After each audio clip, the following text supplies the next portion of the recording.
हाँ, तो चलिए हम बात कर रहे थे। पिछले लेक्चर में हमने देखा था कि सेंट्रोइड कैसे कैलकुलेट करते हैं। अभी उससे आगे बढ़ते हैं। इन सेंटर की डेफिनेशन क्या होती है, तो डेफिनेशन के ऊपर बात करते हैं, फिर इसके प्रॉपर्टीज, फॉर्मूले, वो सब कैसे होते हैं उसके ऊपर डिस्कशन करते हैं। तो इन सेंटर की डेफिनेशन होती है, the incentre of a triangle is the unique point where the three three angle bisector intersect. ऐसा ट्रायंगल जिसके अंदर, जैसे ये एक ट्रायंगल है, ये एक ट्रायंगल है, और ये इसके वर्टेक्स है ए बी सी, जिसके कोऑर्डिनेट मान लिए x1 y1, x2 y2 और x3 y3। डेफिनेशन ये कह रही है कि जो वर्टेक्स के जो एंगल है, इंटरनल एंगल, इन एंगल के बाइसेक्टर का मतलब एक ऐसी लाइन जो इस एंगल को दो इक्वल पार्ट में डिवाइड कर दे, एंगल बाइसेक्टर। इसी प्रकार एक इस एंगल का एंगल बाइसेक्टर जो इसको दो इक्वल पार्ट में एंगल को डिवाइड कर दे। इसी प्रकार इस एंगल का बाइसेक्टर,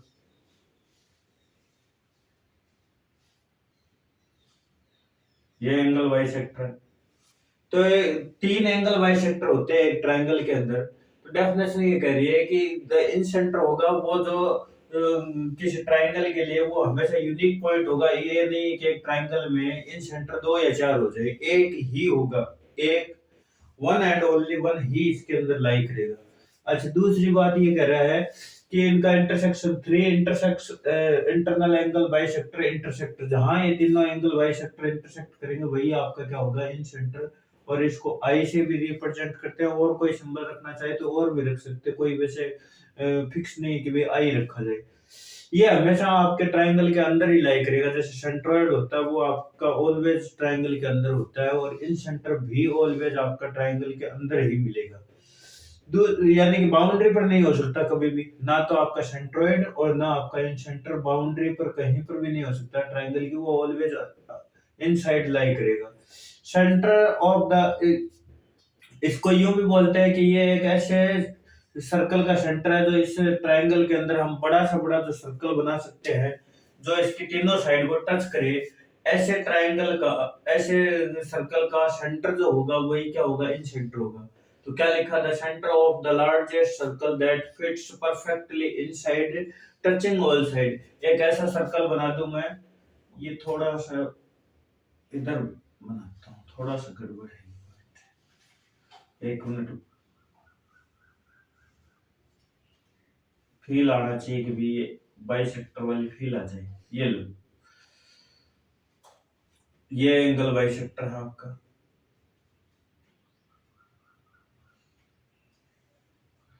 इसको डी पॉइंट बोल दिया, इसको ई पॉइंट बोल दिया, और इसको एफ।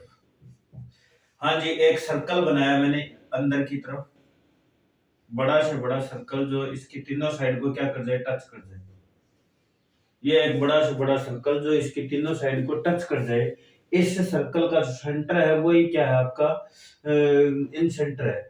अब ये देखिए, ये जो ट्रायंगल की जो साइड्स होंगी वो इस सर्कल के लिए क्या बन जाएंगे, टेंजेंट है। इस पॉइंट पर टेंजेंट, इस पॉइंट पर टेंजेंट, इस पॉइंट पर टेंजेंट। तो ट्रायंगल की जो साइड्स होंगी, द सर्कल्स टेंजेंट और the sides of a triangle, इस सर्कल की जो टेंजेंट होंगी वो आपकी इसे क्या बोलते हैं, इस ट्रायंगल की साइड जो होंगी वही आपकी टेंजेंट की तरह बिहेवियर करेगी। अच्छा, एक बात ये देखिए, जो सेंटर से ये जो डिस्टेंस है ये तो आपकी रेडियस होगी, क्योंकि परपेंडिकुलर डिस्टेंस है, तो ये भी रेडियस है, ये भी रेडियस है, और ये भी रेडियस है। तो यहां से मैं कह सकता हूं कि द डिस्टेंस, एक नेक्स्ट इसमें पॉइंट और डाल देता हूं, the distance, the distance the distance of in center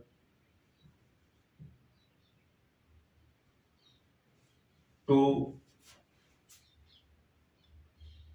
each sides of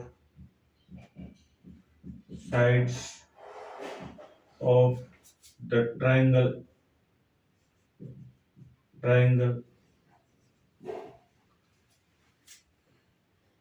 are the distance of the incenter are same are same। ये जो डिस्टेंस होंगी वो सेम होंगी। अच्छा, इन सेंटर निकाले कैसे? तो इन सेंटर फाइंड करने के कई सारे तरीके हो सकते हैं। जब हम लाइन पढ़ चुके होंगे तो हम एक मेथड ये लगा सकते हैं कि इस एंगल बाइसेक्टर को निकाल लें और इसको निकाल लें, कोई भी दो एंगल बाइसेक्टर कैलकुलेट कर लो और उनका पॉइंट या तीनों एंगल बाइसेक्टर निकाल लो। एंगल बाइसेक्टर निकाल कर कोई दो एंगल बाइसेक्टर का जो इंटरसेक्शन पॉइंट होगा उसको तीसरे के अंदर पुट करके देख लो, अगर उसको सेटिस्फाई कर गया तो वो आपका इन सेंटर होगा, अदरवाइज नहीं होगा। या फिर यूं कर सकते हो कि कोई दो एंगल बाइसेक्टर लो और उनका इंटरसेक्शन पॉइंट निकाल दो तो वही आपका इन सेंटर है। चेक करो तो वो ज्यादा बेटर है, नहीं करो तो भी वो आंसर तो वही आना है। अच्छा, एक तरीका ये हो सकता है, एक तरीका ये हो सकता है कि आप फॉर्मूले से कर सकते हो। फॉर्मूले से ना जाना चाहो तो डायरेक्ट ये भी तरीका है, अगर वर्टेक्स दे रखे हो आपके पास ट्रायंगल के तो आप फॉर्मूले से जा सकते हो। तो जरा ध्यान से देखिए, मैं पहले इसके लिए एक एंगल बाइसेक्टर की एक प्रॉपर्टी है, प्रॉपर्टी के बारे में डिस्कस कर देता हूँ कि जो एंगल बाइसेक्टर होता है किसी ट्रायंगल की किसी वर्टेक्स का, वो जो सामने की साइड जो होती है उसको शेष दो साइड के रेशियो के अंदर डिवाइड करता है।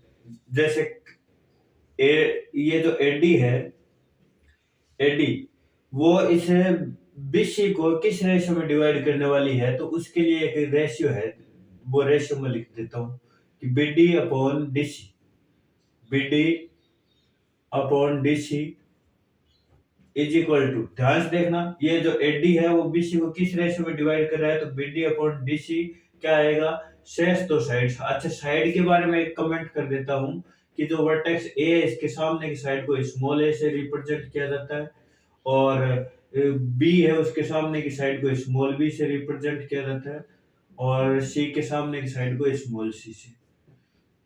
ये इनकी ट्रायंगल की आपकी जो साइड होती है उनकी लेंथ होती है। तो ये जो आपकी प्रॉपर्टी जो है इसकी एंगल बाइसेक्टर की, वो ये कह रही है कि बीडी अपॉन डीसी जो है वो आपका सी अपॉन बी आएगा। ध्यान ये रखना है कि ये जो बीडी के तरफ जो पार्ट है, बीडी जो पार्ट है उसकी तरफ जो साइड है उसकी लेंथ और डीसी की तरफ डीसी के जो साइड जो इसके अर्शंट साइड है उसका उसका रेशियो लेना है। कहीं ये ना हो कि ये उल्टा पुल्टा हो जाए, ऐसा ना हो। ये एक कहां से है, properties of bisector, properties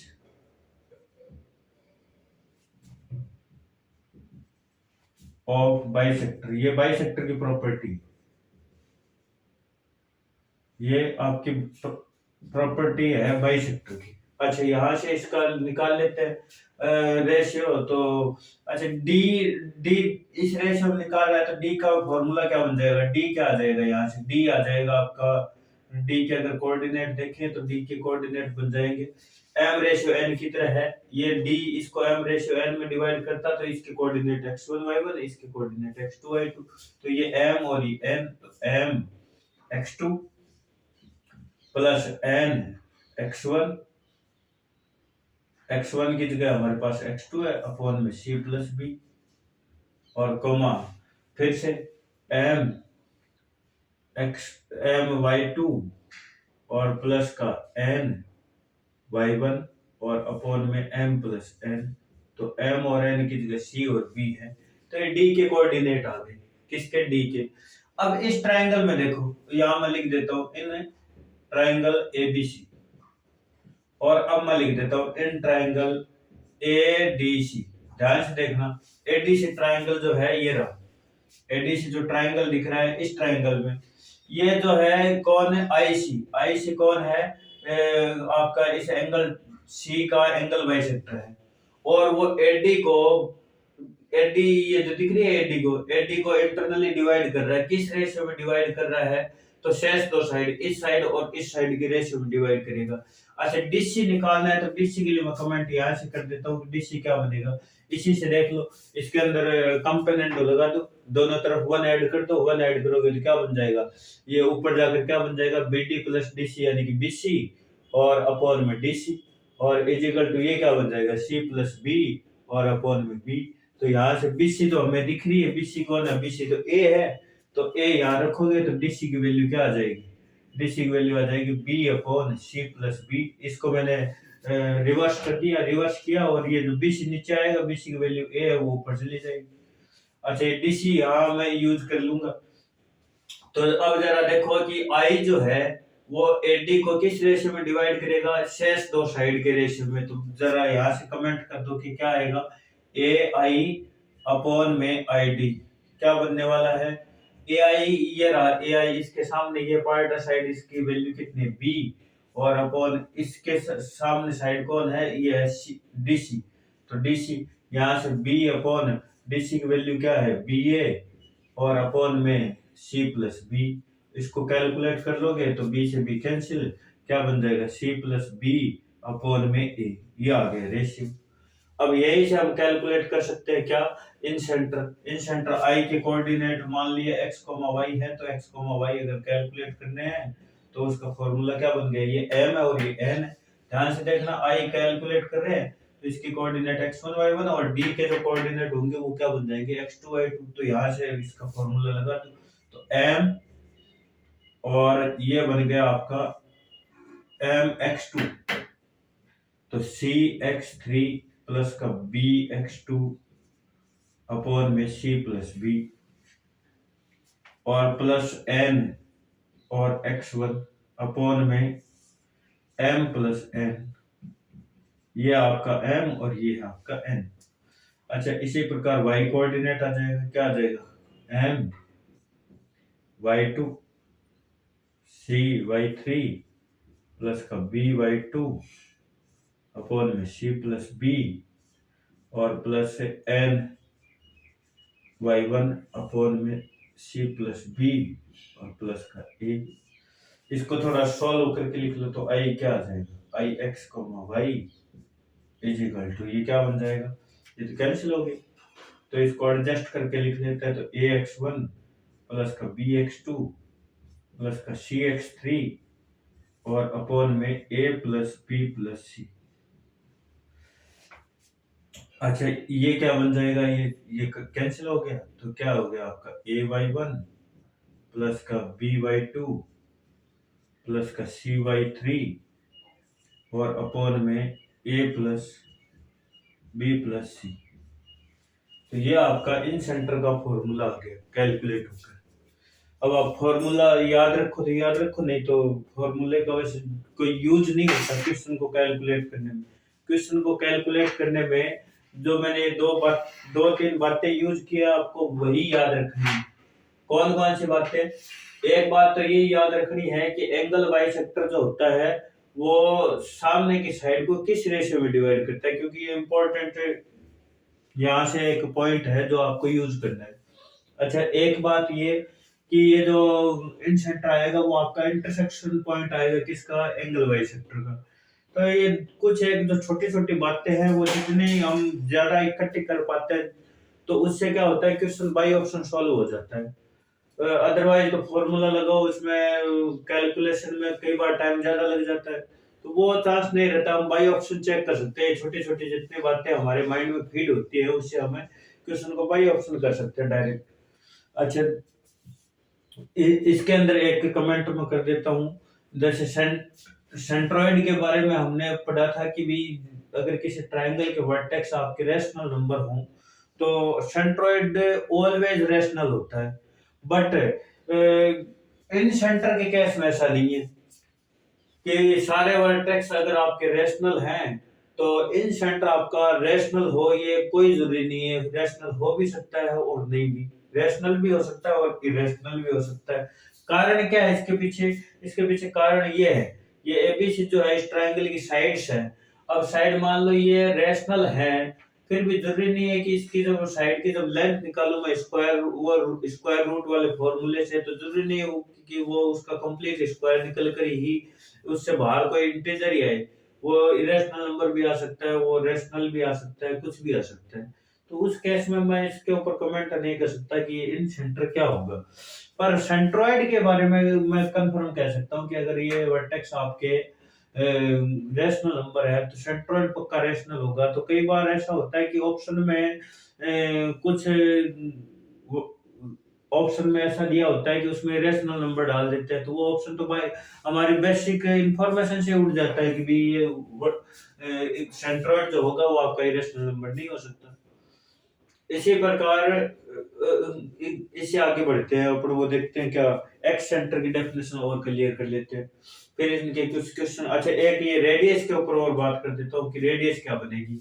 in centre की जो रेडियस है, वैसे तो हम ट्रिग्नोमेट्री जो पढ़ते हैं 11th 12th में, वहीं पर ही हमने इसका फॉर्मूला देखा हुआ है, तो मैं फॉर्मूला वही यहाँ लिख देता हूँ। इन सेंटर की जो रेडियस है S into S minus A S mine नहीं S minus A S minus B और एस माइनस सी और अपॉन में क्या आएगा एस। ये आपका रेडियस का फॉर्मूला है, जहाँ एस क्या होता है हाफ पेरीमीटर ए प्लस बी प्लस सी, किस ट्राइंगल की हाफ पेरीमीटर होता है। तो इन सेंटर के ऊपर हमने बात की, जिसको हिंदी में अंतः केंद्र बोलते हैं, अंतः केंद्र के लिए। अच्छा एंगल बाइसेक्टर होता है, उसको हिंदी में कोण का संधि विभाजन बोलते हैं। तो जिनको किसी को कोई इंग्लिश वर्ड में कोई कहीं पर डिफिकल्टी होती है तो हिंदी वाले वर्ड भी यूज कर सकते हैं। बाकी जैसे हिंदी के वर्ड होते हैं उनका मीनिंग अपने आप ही अंडरस्टूड होता है। अंतः केंद्र यानी कि ट्रायंगल के कोई अंदर कोई केंद्र बना हुआ है, कोई सेंटर बना हुआ है, उसी के ऊपर बात करने वाली। अच्छा ये आप रेडियस निकालने में फॉर्मूला भी यूज कर सकते हैं। रेडियस कब निकलेगी, जब आपके पास साइड्स की लेंथ हो, तब आप निकाल सकते हो। बाकी अदर इसके और भी फॉर्मूले हैं रेडियस निकालने के तरीके। रेडियस जब या आपके पास कोई भी एक ये लाइन अगर मिल जाएगी तो इस लाइन का इंटरसेक्शन पॉइंट आएगा ये, और ये इन दोनों के बीच की डिस्टेंस निकालोगे वही रेडियस है। इस फॉर्मूले की जरूरत नहीं पड़ेगी। चलिए एक्स सेंटर के ऊपर बात करते हैं।